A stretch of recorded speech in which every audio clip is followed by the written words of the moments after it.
Question 1. In the context of American jurisprudence, how does the principle of constitutional supremacy influence the relationship between statutes and case law?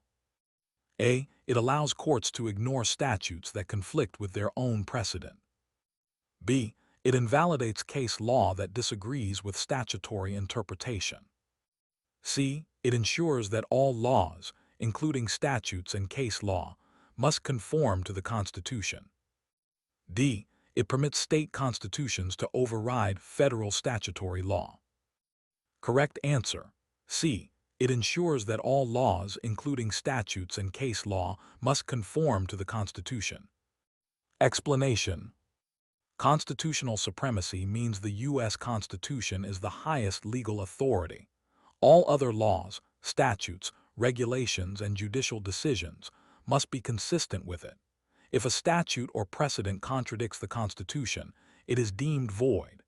This is central to judicial review, established in Marbury v. Madison, 1803. Neither federal nor state statutes can override constitutional provisions. Question 2. Which of the following best explains the distinction between primary and secondary sources in legal research?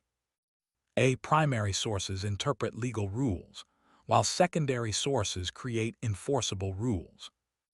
B. Secondary sources are only used in common law systems. C. Primary sources are binding legal authorities, whereas secondary sources are persuasive and explanatory. D. Secondary sources include enacted statutes and administrative regulations. Correct answer: C. Primary sources are binding legal authorities, whereas secondary sources are persuasive and explanatory. Explanation: Primary legal sources include constitutions, statutes, administrative regulations, and case law. They are binding. Secondary sources, e.g., legal encyclopedias, treatises, law reviews, explain, critique, or analyze the law but are not binding authority. They are useful for understanding legal principles but cannot be cited as controlling authority in court. Question 3. Ms. Rosario, a legal researcher at a mid-sized law firm, is tasked with finding relevant authority on a state-level environmental regulation. She begins by pulling articles from law reviews and CLE guides. Her supervising attorney insists she must locate actual regulatory language and enforceable rules. What is the most appropriate step Rosario should take next? A. Cite law review articles as primary sources to demonstrate strong academic support. B. Search the state's administrative code or register to find the relevant regulation text. C. Use only treatises since they contain practitioner commentary. D. Shepherdize the law review article to check for case citations. Correct answer: B. Search the state's administrative code or register to find the relevant regulation text. Explanation: The supervising attorney is right. Rosario needs primary authority, not commentary. Law review articles are valuable secondary sources, but they don't carry the force of law. State administrative codes, e.g., California Code of Regulations, are compilations of enforceable agency regulations. They are published in official registers and are considered binding legal sources for compliance and litigation. Question 4. Which of the following is the most accurate characterization of the doctrine of stare decisis? A. It allows any lower court to disregard precedent in light of evolving public opinion. B. It binds all courts to decisions made by foreign jurisdictions. C. It promotes consistency by requiring courts to follow precedent in similar cases. D. It invalidates precedents that conflict with administrative rules. Correct answer: C. It promotes consistency by requiring courts to follow precedent in similar cases. Explanation: Stare decisis is Latin for to stand by things decided.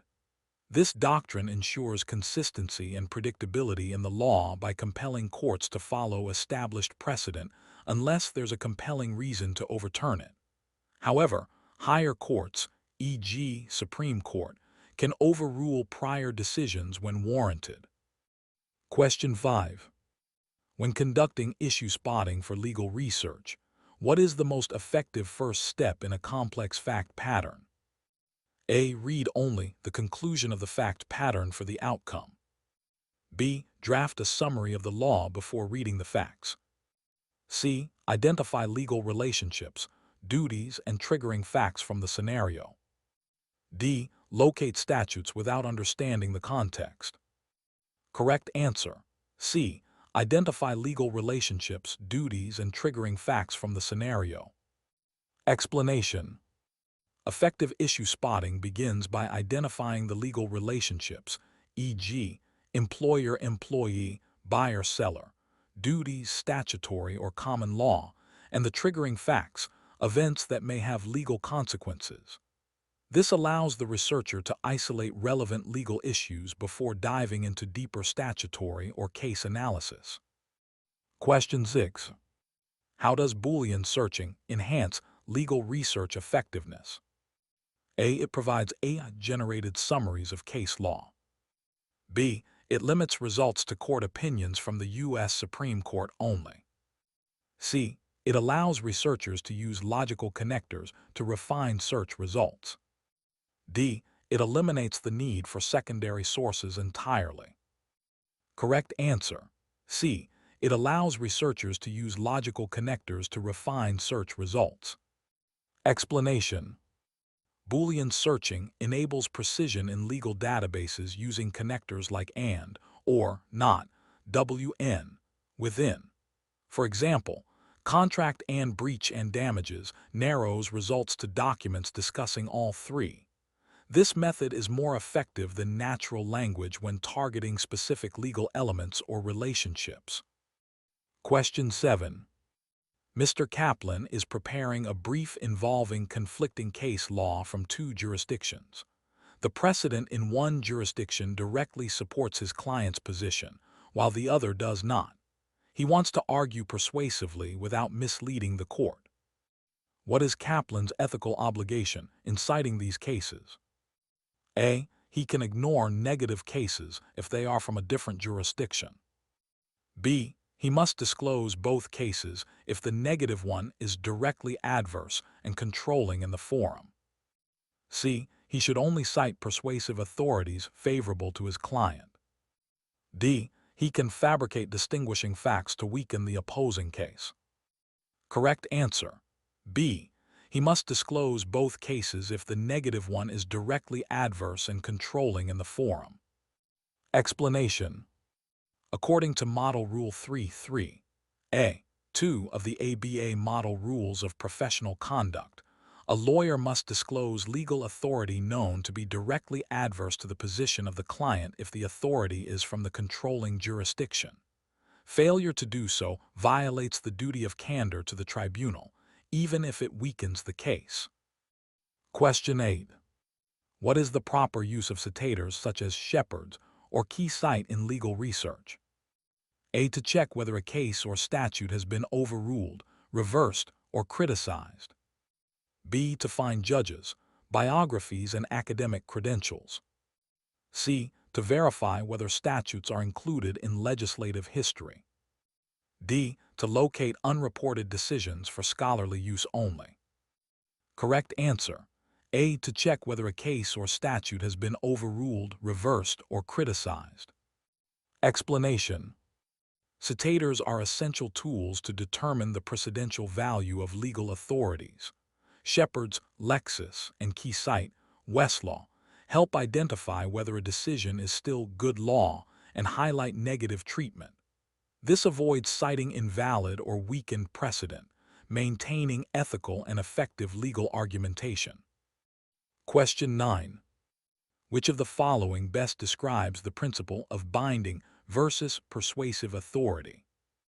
A. Binding authority must be followed within the jurisdiction.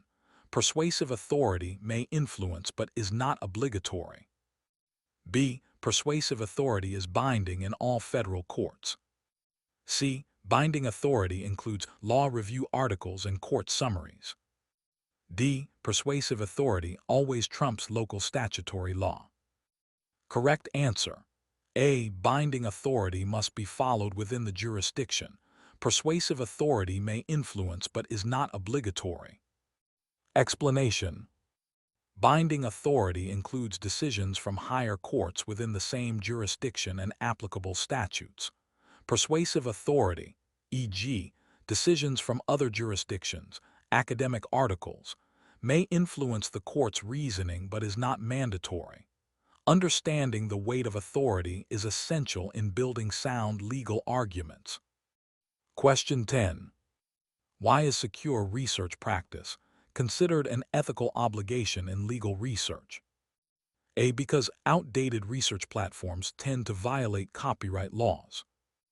B. Because client confidentiality and data integrity are paramount under ethical rules. C. Because only law librarians can access secure legal databases. D. Because secure research reduces the number of research hours. Correct answer.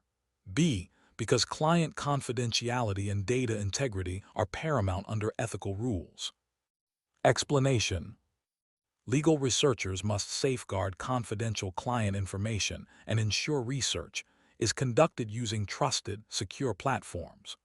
Rule 1.6 of the ABA Model Rules requires attorneys and their teams to preserve client confidentiality. Using unsecure Wi-Fi, logging into unencrypted databases, or exposing sensitive queries may breach ethical duties. Question 11.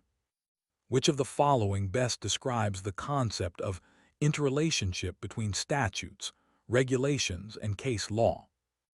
A. Statutes and case law are independent sources with no interpretive overlap. B. Regulations always take precedence over statutes if they are more recent. C. Case law interprets statutes and regulations, often filling in gaps or resolving ambiguities. D. Statutes are only applicable when there is no relevant case law on the topic. Correct answer. C. Case law interprets statutes and regulations, often filling in gaps or resolving ambiguities. Explanation. Statutes are enacted laws. Regulations are rules created by agencies under statutory authority, and case law consists of judicial interpretations of both. The judiciary plays a vital role in applying statutes and regulations to real-world facts, and this interpretive process often clarifies ambiguities or constitutional issues. This interrelationship underscores why all three sources must be consulted in comprehensive legal research. Question 12. When developing a legal research strategy, what is the main difference between top-down and bottom-up approaches? A. Bottom-up starts with statutes. Top-down skips case law entirely. B. Top-down begins with broader secondary sources, while bottom-up starts with specific primary authority. C. Bottom-up begins with dictionaries, while top-down uses AI. D. Top-down methods are no longer used in modern legal practice. Correct answer. B. Top-down begins with broader secondary sources, while bottom-up starts with specific primary authority. Explanation. Top-down research uses secondary sources, e.g., encyclopedias or treatises, to gain broad understanding before narrowing down to primary law. Bottom-up starts directly with statutes or cases. Both are valid depending on whether the researcher is familiar with the legal issues. Effective researchers may use both approaches interchangeably depending on the complexity of the problem. Question 13. Mr. Bennett is preparing a litigation brief on a highly contested zoning law.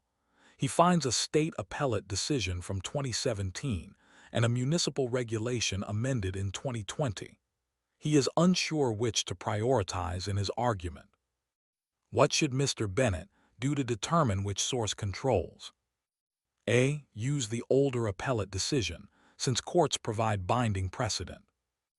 B. Use the newer regulation only if it is cited in the decision. C. Analyze whether the regulation aligns with or supersedes the judicial interpretation, and whether it holds statutory authority. D. Default to whichever source supports his client more strongly. Correct answer.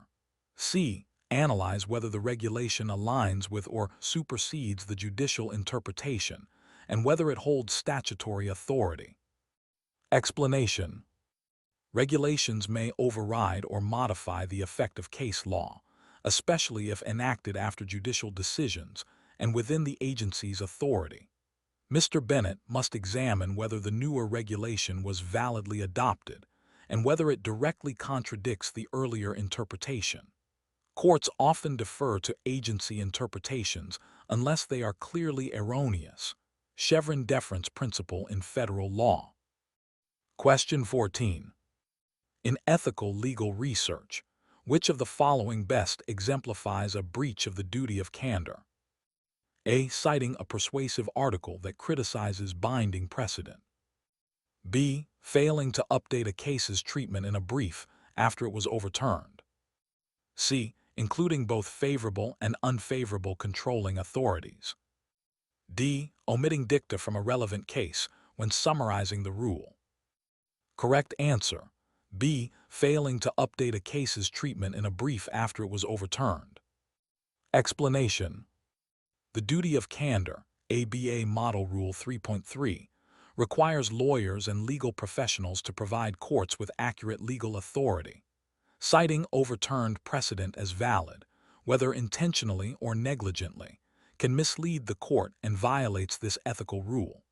Citator tools like Shepard's or KeyCite are crucial for verifying case validity before use. Question 15. Which Boolean search query is best suited for finding cases about employment discrimination involving age and not gender? A. Employment discrimination or age or gender. B. Employment and discrimination, not age, not gender. C. Employment as discrimination as age, not gender. D. Employment and discrimination and age and gender. Correct answer. C. Employment as discrimination as age, not gender. Explanation. This query uses the S connector to ensure proximity within the same sentence, ideal for context-sensitive searches. The not gender operator excludes irrelevant results. Boolean logic increases the specificity and relevance of results, especially in platforms like Westlaw and Lexis. Question 16. How should a legal researcher treat a legal encyclopedia like AMJUR when preparing for trial? A. As controlling authority in the relevant jurisdiction. B. As persuasive secondary authority used to understand legal concepts. C. As a substitute for primary case law. D. As irrelevant unless the judge specifically references it. Correct answer. B. As persuasive secondary authority used to understand legal concepts. Explanation. Legal encyclopedias are secondary sources. While they are not binding authority, they help researchers grasp doctrines and identify relevant cases. They often provide citations to statutes and case law, serving as helpful gateways, particularly during the initial research stages. Question 17. Dr. Lin, a legal academic, is writing a comparative piece analyzing privacy regulations in the US and EU. He uses lengthy quotations from European Court of Human Rights cases, but fails to cite the original decisions, believing they are public documents. What ethical issue, if any, has Dr. Lin likely committed? A. None. Foreign laws are public domain and need no citation. B. Possibly plagiarism, due to lack of proper attribution despite the public nature of the material. C. Misuse of precedent, since ECTHR is non-binding in U.S. courts. D. Breach of client confidentiality. Correct answer. B. Possibly plagiarism, due to lack of proper attribution despite the public nature of the material. Explanation. Even public domain materials must be properly cited to avoid plagiarism, especially in scholarly and professional writing. Ethical research, per ABA guidelines and academic integrity principles, demands accurate attribution. The fact that it's a foreign or public decision doesn't exempt researchers from citation duties. Question 18. Which of the following represents the best use of a citator in validating a legal proposition? A. Using it to summarize the holding of a case. B. Identifying which court authored a dissenting opinion. C. Determining whether a case has been negatively treated or overruled. D. Finding statutes that have no annotations. Correct answer. C. Determining whether a case has been negatively treated or overruled. Explanation. Citators like Shepard's key cite and B cite allow researchers to check how a case has been treated in subsequent decisions. This step is crucial for ensuring the authority is still good law and not implicitly or explicitly overruled, criticized, or limited. Question 19. In U.S. constitutional law, how does stare decisis impact future judicial decisions? A. It prevents all courts from ever reversing past decisions. B. It compels courts to apply foreign precedent in similar cases. C. It promotes legal stability, but can be overturned for compelling reasons. D. It requires legislative confirmation before court decisions can be applied again. Correct answer. C. It promotes legal stability, but can be overturned for compelling reasons.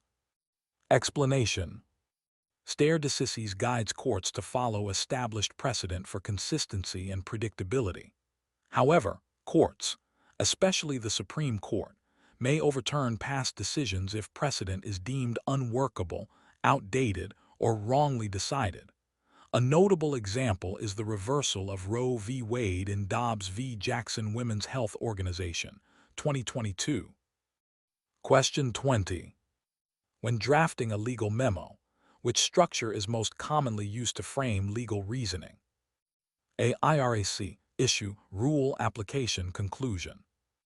B. RAPC, rule, answer, point, counterpoint. C. PRAC, position, rule, argument, case law. D. LARC, law, argument, rule, conclusion. Correct answer. A. IRAC, issue, rule, application, conclusion. Explanation.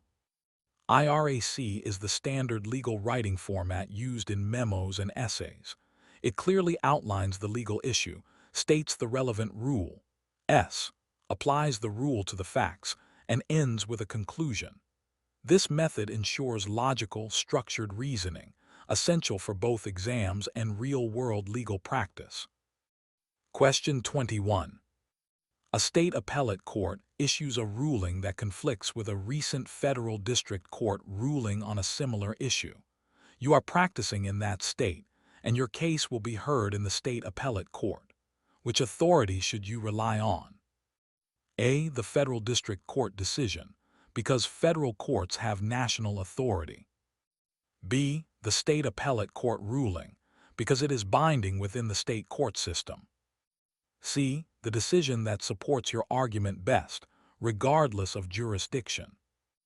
D. The U.S. Supreme Court, since it overrides all state courts automatically. Correct answer. B. The state appellate court ruling, because it is binding within the state court system. Explanation. While federal courts have broad jurisdiction, state appellate courts are binding within their own state court systems. A federal district court decision, unless from the U.S. Supreme Court, is not binding on state courts. Thus, in your state court case, you must follow the binding state appellate decision, even if it diverges from a federal court's interpretation. Question 22.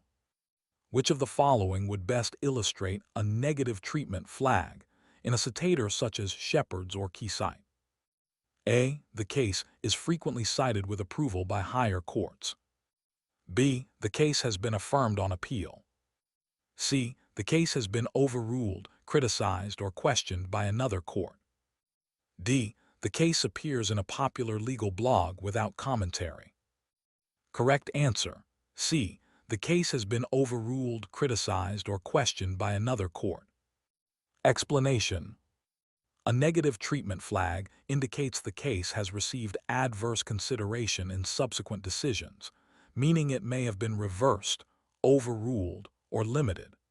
Using citators to check the history and treatment of a case ensures that you are not relying on bad law, which is a critical ethical obligation. Question 23.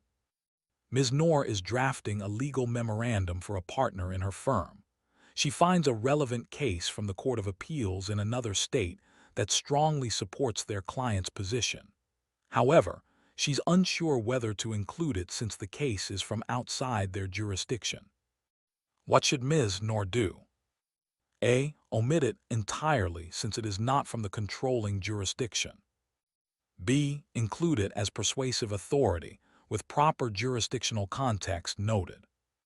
C. Use it as binding precedent by highlighting similar facts. D. Rephrase its reasoning and remove the citation to avoid jurisdictional issues. Correct answer. B. Include it as persuasive authority with proper jurisdictional context noted. Explanation. Legal authority from another jurisdiction is persuasive, not binding, but can still be valuable, especially if it's the only authority on point or contains sound reasoning. Ms. Noor should clearly indicate that the case is persuasive and cite it ethically and accurately. Misrepresenting its weight would breach professional duties. Question 24. Which of the following most accurately describes the purpose of proximity connectors, e.g., S or P, in Boolean searches on legal databases? A. They prioritize results by date of publication. B. They ensure that two or more terms appear near each other within the text. C. They restrict results to one jurisdiction. D. They are only used in statute searches and not case law. Correct answer. B. They ensure that two or more terms appear near each other within the text. Explanation. Proximity connectors like S within the same sentence or P within the same paragraph are essential for increasing the precision of search results. These connectors help researchers locate terms used in close textual relationship, often signaling legal relevance, especially in case law databases like Westlaw, Lexis, or Bloomberg Law. Question 25. Which of the following is the most appropriate reason for including secondary sources in your legal research process? A. They are binding authority in all jurisdictions. B. They always contain the final interpretation of the law. C. They help explain complex legal issues and guide researchers to primary sources.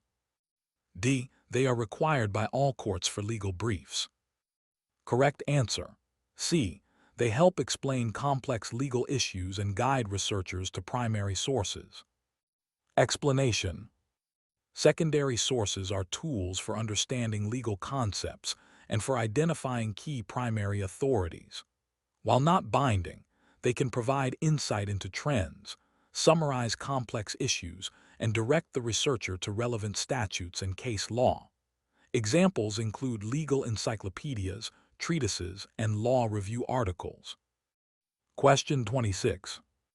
Which of the following represents an ethical violation in legal research and writing? A. Relying on a non-binding case from another jurisdiction. B. Citing an outdated source with proper qualification. C. Omitting a controlling adverse case to strengthen a client's position. D. Using a case that is only partially favorable to your argument. Correct answer. C. Omitting a controlling adverse case to strengthen a client's position. Explanation. Ethical rules, such as ABA Model Rule 3.3, require legal professionals to disclose directly adverse controlling authority that is not cited by the opposing party. Failing to do so misleads the court and breaches the duty of candor. Ethical advocacy includes acknowledging unfavorable but binding precedent and distinguishing it if possible. Question 27. Mr. DeVries is researching federal regulations affecting consumer financial services. He locates the CFR section he needs, but notices it refers to interpretive guidance issued by the Consumer Financial Protection Bureau, CFPB. The guidance isn't in the CFR. What is the best course of action for Mr. DeVries? A. Disregard it because it's not part of the formal regulation. B. Treat it as legally binding authority equivalent to the CFR. C. Include it as persuasive authority and research the official agency website or Federal Register. D. Only use court decisions that interpret the regulation, not the agency guidance. Correct answer. C. Include it as persuasive authority and research the official agency website or Federal Register. Explanation. Interpretive guidance from agencies like the CFPB may not be binding but is highly persuasive, especially when courts defer to agency interpretations under Skidmore or Chevron deference, depending on circumstances. These documents often appear in the Federal Register, on agency websites, or within rulemaking dockets. Question 28. When using key cite on Westlaw, what does a red flag next to a case indicate? A. The case has been criticized in a blog post.